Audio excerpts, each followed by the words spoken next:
রূপার ক্ষতি করায় প্রমাণ সহ উর্মি ও রত্নাকে জেলে পাঠালো দীপা। হ্যাঁ বন্ধুরা, আমরা এমনটাই দেখতে পাবো অনুরাগের ছোঁয়া ধারাবাহিকের আগামী পর্বগুলোতে। রূপা তার মাকে সাহায্য করার জন্য মায়াপুরের আশ্রমের বাচ্চাদের নিয়ে একটা নাচের প্রোগ্রাম করে বেশ কিছু টাকা পাবে।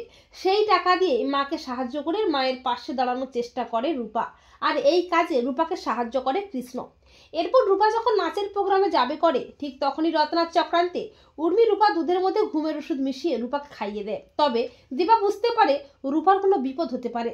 অপরদিকে রূপা অ্যাডভান্স টাকা নিয়ে দীপার সমস্ত টাকা পরিশোধ করে দেয়। তবে দীপা বুঝতে পারে না এতগুলো টাকা কে পরিশোধ করলো।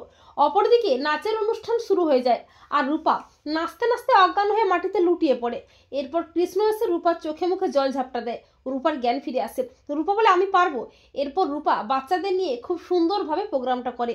অপরদিকে রত্না যখন উর্মিকে বলছে, উর্মি তুই আজকে যা করেছিস ঠিক করেছিস, ওই মেয়ে নাচ করবে নাকি অসুস্থ হয়ে ঘুমিয়ে পড়ে থাকবে, ওই দুধে যে ঘুমের ওষুধ মেশানো ছিল সেটা তোর কেউ জানতেও পারবে না। আর ঠিক তখনই দীপা সবটা শুনে ফেলে। দীপা চমকে ওঠে। দীপা বলে তার মানে রূপার ক্ষতি করতে উর্মি দুধের মধ্যে ঘুমের ওষুধ মিশিয়েছে। আমার আগেই মনে হয়েছিল। দীপা যখন কি করবে কিছুই বুঝতে পারছে না, ঠিক তখনই কৃষ্ণ রূপাকে নিয়ে বাড়ি ফিরে আসে। দীপাকে সবটা জানিয়ে দেয় কৃষ্ণ যে রূপা অসুস্থ হয়ে পড়েছিল। দীপা অস্থির হয়ে বলে, রূপা মা আমার, তুই ঠিক আছিস তো মা? আমার আগেই মনটা কুড়াচ্ছিল। তবে কে বা কারা রূপার ক্ষতি করতে চাইছিল আমি খুব ভালো করেই জানি, আর আমি তাদের ছাড়বো না, শাস্তি আমি দেবই।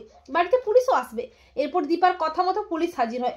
দীপা বলে, অফিসার আমার মেয়েকে মেরে ফেলার চেষ্টা করা হয়েছিল, দুধের সাথে ঘুমের ওষুধ মেশানো হয়েছিল, আর এই কাজটা করেছে আমার বোন উর্মি ও আমার মা, আমার কাছে প্রমাণও আছে।